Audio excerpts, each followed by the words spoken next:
السلام علیکم ناظرین، اب ہم حاضر ہوتے ہیں پارٹ 2 ویڈیو کا لے کر، جس میں اب ہم آپ سے بیان کریں گے خلاصہ تفسیر پارہ نمبر 2، یعنی دوسرے پارے کی جو تفسیر ہے اس کا خلاصہ بیان کریں گے۔ تو چلو شروع کرتے ہیں۔ اعوذ باللہ من الشیطان الرجیم، بسم اللہ الرحمن الرحیم۔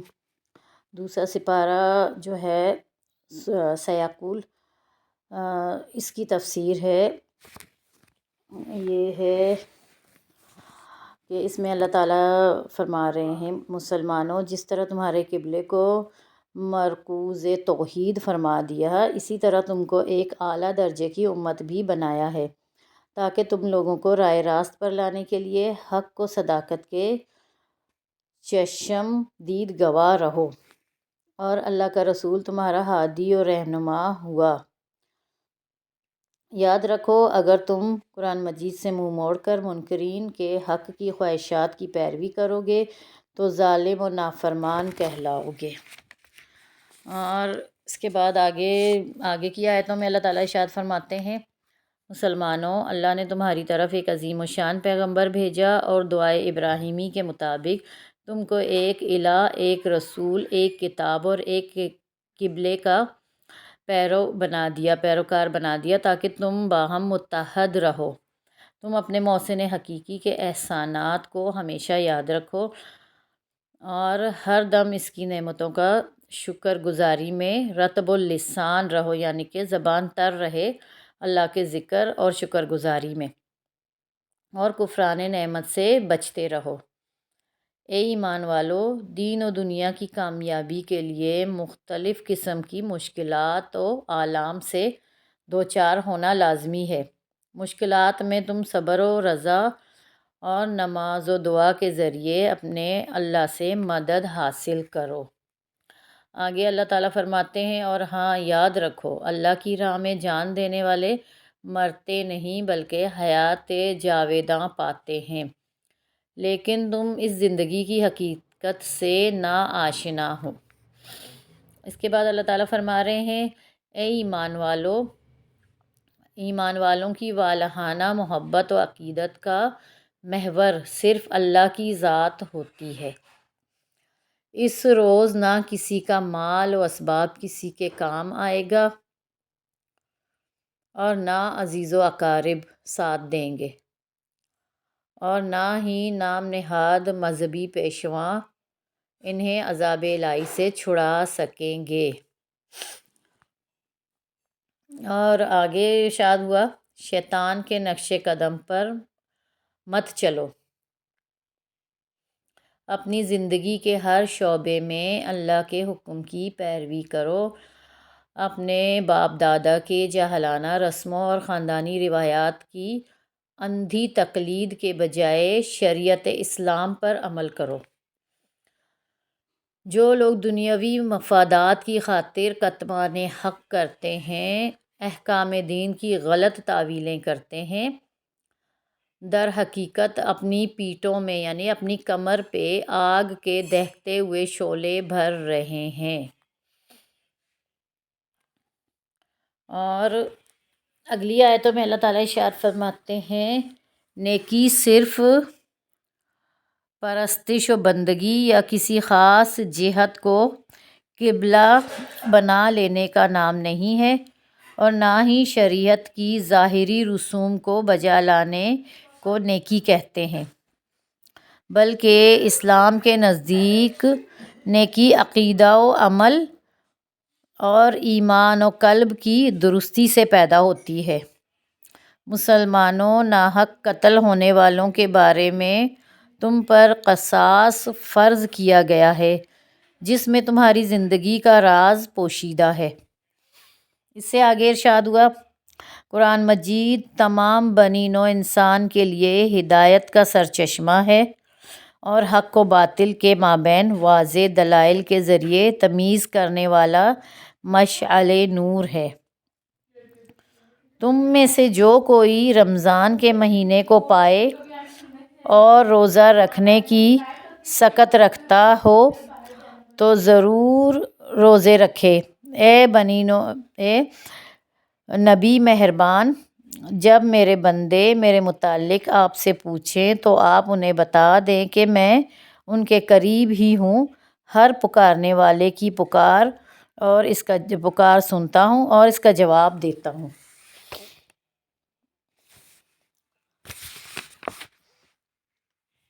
اے مسلمانوں، امن و سلامتی کے علم بردار بن کر حقیقی معنوں میں مسلمان بنو۔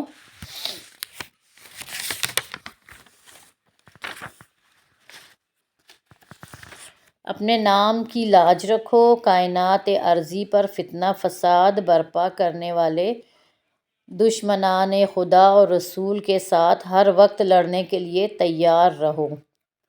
یاد رکھو کہ جہاد کے حکم سے کوئی شخص بھی مستثنیٰ نہیں ہے۔ پس فتنے کے ازالے اور ہر شخص کو مذہبی آزادی مل جانے تک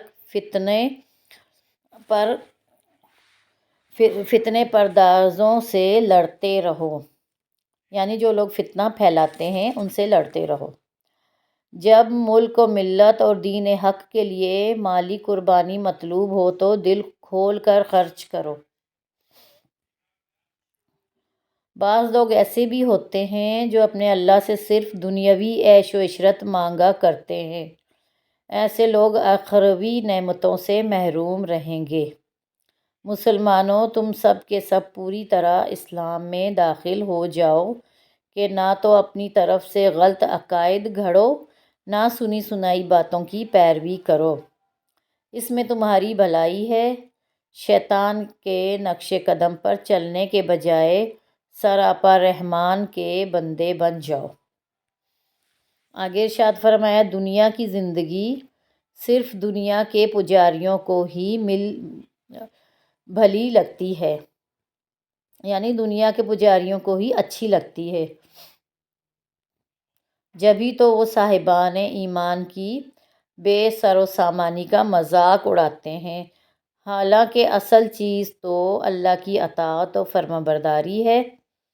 مسلمانوں، کیا تم خیال کرتے ہو کہ صرف زبان سے ایمان کا اقرار کر کے جنتی ہو جاؤ گے؟ ناممکن، بلکہ تمہیں وہ مصائب و آلام و تکالیف و سختیاں پیش آ کر رہیں گی جو تم سے پہلے دین حق پر چلنے والوں کو پیش آ چکی ہیں۔ اور سنو، تم پر جہاد فرض کیا گیا ہے، اگرچہ وہ تمہیں کتنا ہی ناگوار کیوں نہ ہو، لیکن ضروری تو نہیں جو چیز تمہیں ناپسند ہو وہ واقعتاً بری ہی ہو۔ آگے شراب کی ممنوع ہونے کے بارے میں آیتیں بیان کی گئی ہیں۔ اللہ تعالیٰ فرماتا ہے، شراب و قمار کے بارے میں کہا گیا ہے کہ یہ گناہ کے کام ہیں، گو ان میں کچھ قاعدے بھی ہیں لیکن ان کا ضرور نقصان نفع سے کہیں زیادہ ہے، اور دانشمند کا تقاضا یہ ہے کہ اس کام سے بچا جائے جس میں نفع سے زیادہ نقصان ہو، یعنی فائدے سے زیادہ نقصان ہو۔ آگے مضمون بیان کیا گیا طلاق و عدت کا۔ طلاق و عدت کے احکام بیان کر کے فرمایا، جس طرح دستور کے مطابق عورتوں پر مردوں کے حقوق ہیں، اسی طرح مردوں پر بھی عورتوں کے حقوق ہیں، تاہم مردوں کو ان کی ذمہ داری کی وجہ سے عورتوں پر ایک طرح کی فضیلت و برتری دی گئی ہے۔ دیکھو، احکامات الہی کو مذاق نہ بناؤ، نہ ہی انعامات الہی کو فراموش کرو۔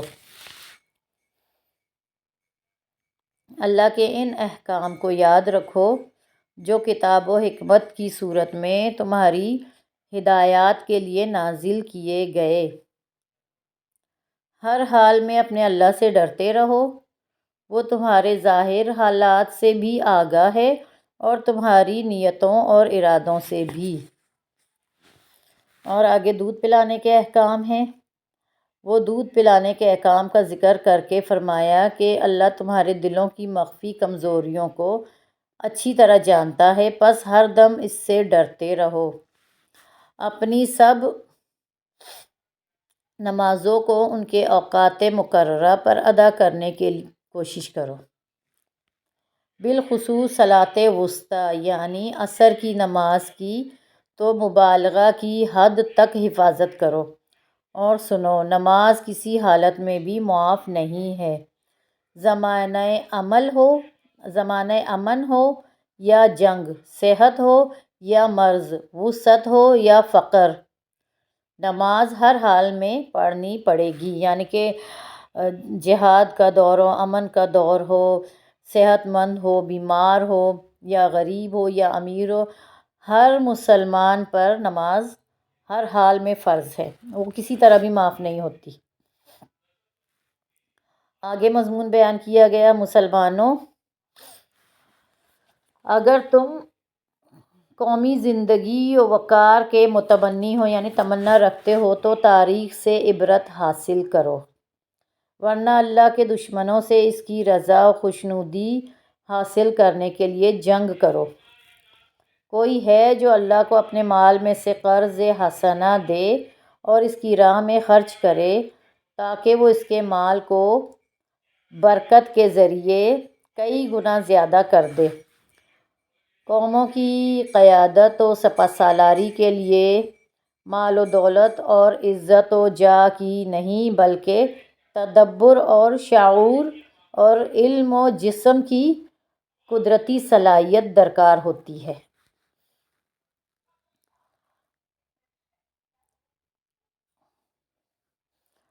ماضی کی تاریخیں شاہد ہیں کہ کتنی ہی چھوٹی جماعتیں اللہ کے حکم سے بھاری لشکروں پر غالب آئی ہیں، اس لیے کہ جنگوں میں فتح و نصرت کا انحصار لشکروں کی قلت و کثرت پر نہیں بلکہ عزم و ہمت اور ایمان و یقین پر ہوتا ہے۔ اے اللہ ہمیں صبر عطا فرما، ثابت قدمی اور استقامت سے نواز، اور نافرمان قوموں پر ہمیں فتح و نصرت عطا فرما، آمین۔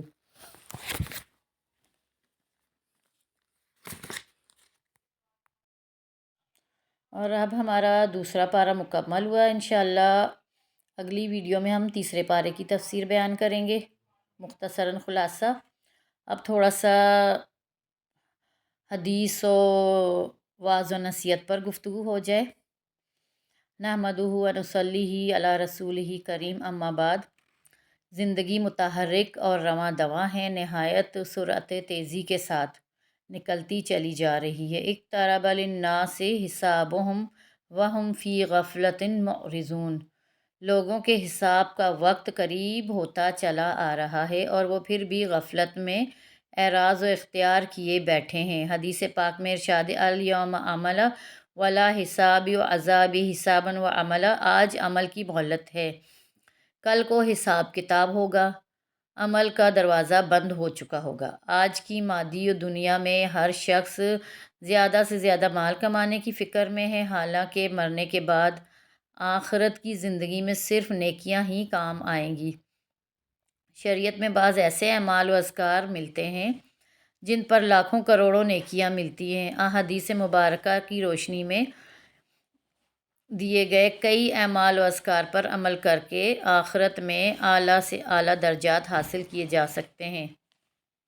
لیکن یاد رہے کہ دین صرف ان اعمال میں منحصر نہیں ہے، ہر مسلمان پر فرض ہے کہ وہ تمام حقوق و فرائض ادا کرے، تمام گناہوں سے توبہ کرے اور بچنے کی بھرپور کوشش کرے۔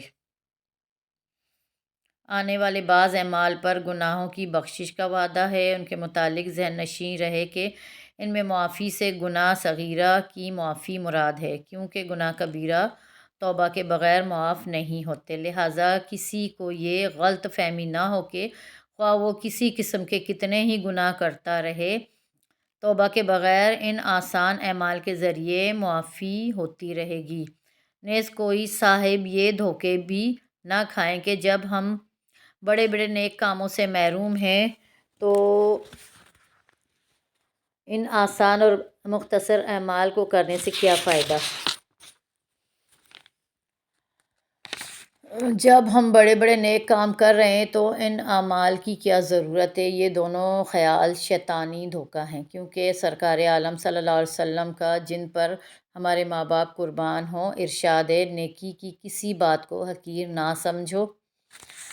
اس لیے کیا بعید ہے کہ یہی نیکی قبول ہو جائے اور اس کی برکت سے ہماری باقی زندگی بھی کامیاب ہو جائے۔ لہٰذا اس جذبہ اعتدال سے عمل فرمائیں۔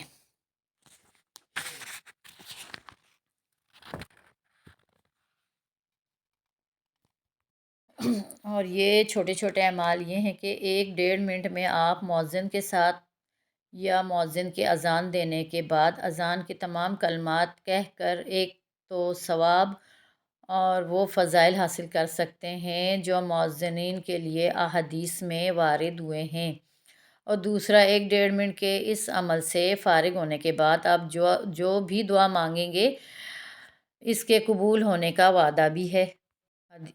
ایک حدیث کا ترجمہ ہے۔ حضرت عبداللہ بن عمر رضی اللہ عنہ سے روایت ہے کہ ایک شخص نے کہا، رسول اللہ، بے شک اذان دینے والے ہم پر فضیلت پا جائیں گے، تو نبی کریم صلی اللہ علیہ وسلم نے ارشاد فرمایا، تو بھی اسی طرح کہہ جیسے وہ کہتے ہیں، جب تو آخر کو پہنچے تو اللہ سے مانگ، تجھے دیا جائے گا۔ دوسری حدیث حضرت ابو ہریرہ رضی اللہ عنہ فرماتے ہیں کہ ہم نبی کریم صلی اللہ علیہ وسلم کے ساتھ حضرت بلال رضی اللہ عنہ نے اذان دی۔ جب وہ خاموش ہوئے تو نبی کریم صلی اللہ علیہ وسلم نے فرمایا، جو اس جیسے کلمات خلوص دل سے کہے وہ جنت میں داخل ہوگا۔ اور ایک عمل یہ ہے کہ صرف مصافحہ کرنے پر بخشش۔ ملاقات کے وقت مسلمان کو سلام کرتے رہو۔ مصافحہ کرنے میں 2-4 سیکنڈ ہی تو لگتے ہیں۔ مسلمان کا اس قدر معمولی سا عمل بھی اللہ کے ہاں غیر معمولی حیثیت رکھتا ہے۔ سلام کہنے اور مصافحہ کرنے سے ایک تو مسلمان کی مسلمان کے ساتھ محبت بڑھتی ہے اور کینہ دور ہوتا ہے، اور دوسرا وہ دونوں حضرات مصافحہ کر کے ابھی جدا بھی نہیں ہو پاتے کہ ان کی بخشش کر دی جاتی ہے۔ سبحان اللہ، کیا شان ہے مسلمان کے مصافحے کی۔ ایک حدیث میں بیان کر رہی ہوں۔ حدیث ہے، حضرت ابن برہ بن عازب رضی اللہ عنہ سے روایت ہے کہ نبی کریم صلی اللہ علیہ وسلم نے فرمایا کہ 2 مسلمان جب آپس میں ملتے ہیں اور مصافحہ کرتے ہیں تو جدا ہونے سے پہلے ہی ان کو بخش دیا جاتا ہے۔ اور سجدے میں جنت ملنے کا وعدہ، سجدے میں بہشت۔ اور نبی اکرم صلی اللہ علیہ وسلم فرماتے ہیں، جب آدم کا مومن بیٹا سجدے کی آیت پڑھتا ہے تو پھر پڑھنے اور سننے والا سجدہ کرتا ہے تو شیطان روتا ہوا ایک طرف ہو کر کہتا ہے، ہائے میری ہلاکت، تباہی اور بربادی! آدم کے بیٹے کو سجدے کا حکم دیا گیا، اس نے سجدہ کیا، بس اس کے لیے بہشت ہے، اور مجھے سجدے کا حکم دیا گیا، میں نے نافرمانی کی، بس میرے لیے آگ ہے۔ صحیح مسلم کتاب الایمان، حدیث نمبر 133 ہے۔ ابلیس نے تو اللہ کے حکم کی نافرمانی اور تکبر کرتے ہوئے سجدے سے انکار کیا اور مردود قرار پایا۔ بس انسان کو چاہیے کہ وہ اس سجدے کے وقت شیطان کی مشابہت اور اس کی بات ماننے سے بچے، اس لیے کہ شیطان ہر نیکی اور سجدہ کرنے سے روکتا ہے، بلکہ انسان کو چاہیے کہ وہ سجدے کو غنیمت جان کر اللہ کا قرب حاصل کرے۔ اسی کو حق تعالیٰ فرماتے ہیں، وَاسْجُدُوا وَاقْتَرِبُوا۔ تفسیر عثمانی میں لکھا ہے، جہاں چاہو شوق سے اللہ کی عبادت کرو اور اس کی بارگاہ میں سجدے کر کے بیش از بیش قرب حاصل کرتے رہو۔ حدیث میں آیا ہے کہ بندہ سب حالتوں سے زیادہ سجدے میں اللہ سے نزدیک ہوتا ہے،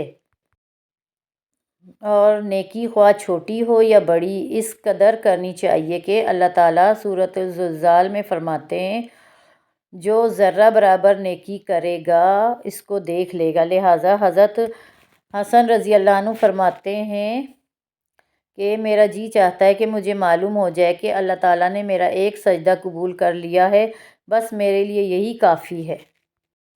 اور بد نگاہی سے بچنے کا نقد انعام: جو شخص نامحرم عورتوں سے اپنی نگاہ بچا لے، روک لے، تو اللہ پاک اس کو ایسی عبادت کی توفیق عطا فرماتے ہیں جس کی حلاوت اور مٹھاس وہ اپنے دل میں پائے گا، محسوس کرے گا۔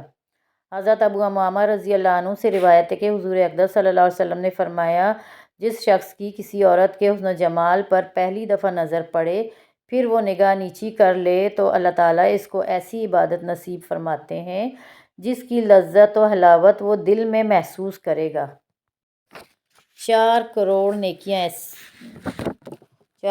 نیکیاں حاصل کرنے کے لیے حضرت تمیم داری رضی اللہ عنہ سے روایت ہے کہ نبی کریم صلی اللہ علیہ وآلہ وسلم نے فرمایا، جو شخص ان 4 کلمات کو 10 مرتبہ کہے تو اس کے لیے 4 کروڑ نیکیاں لکھ دی جاتی ہیں۔ وہ کلمات یہ ہیں: اشہد ان لا الہ الا اللہ وحدہ لا شریک لہ الہا واحدا احدا صمدا لم یتخذ صاحبۃ ولا ولدا ولم یکن لہ کفوا احد۔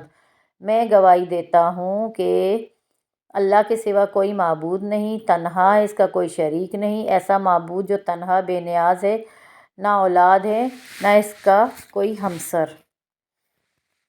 آگ سے نجات کا پروانہ: نماز فجر اور مغرب کے بعد بغیر یہ دعا پڑھیں۔ نماز فجر اور مغرب کے بعد تمیمی رضی اللہ عنہ فرماتے کہ سید الکونین صلی اللہ علیہ وآلہ وسلم نے فرمایا، جب تو صبح کی نماز پڑھ چکے تو بات کرنے سے پہلے یہ دعا پڑھ لیا کر 7 بار: اللہم اجرنی من النار، اے اللہ آگ یعنی جہنم سے مجھے پناہ دیجیے۔ پس اگر تو اس دن فوت ہو گیا تو اللہ تعالیٰ تجھے آگ سے نجات کا پروانہ لکھ دیں گے۔ اور اسی طرح بعد نماز مغرب بات کیے بغیر پڑھ لیں۔ اور ناظرین، آج حدیثیں بھی ہو گئیں، کافی سارا بیان بھی ہو گیا ماشاءاللہ سے، تفسیر کا خلاصہ بھی ہو گیا۔ انشاءاللہ اب نیکسٹ ویڈیو میں تیسرا پارہ شروع کریں گے انشاءاللہ۔ اور علم دین حاصل کرنا، سیکھنا اور سکھانا ہر مسلمان مرد عورت پر فرض ہے۔ ہم سب کوشش کریں کہ ہم قرآن کو سمجھیں اور ترجمے کے ساتھ اور خلاصہ تفسیر کوشش کریں۔ آپ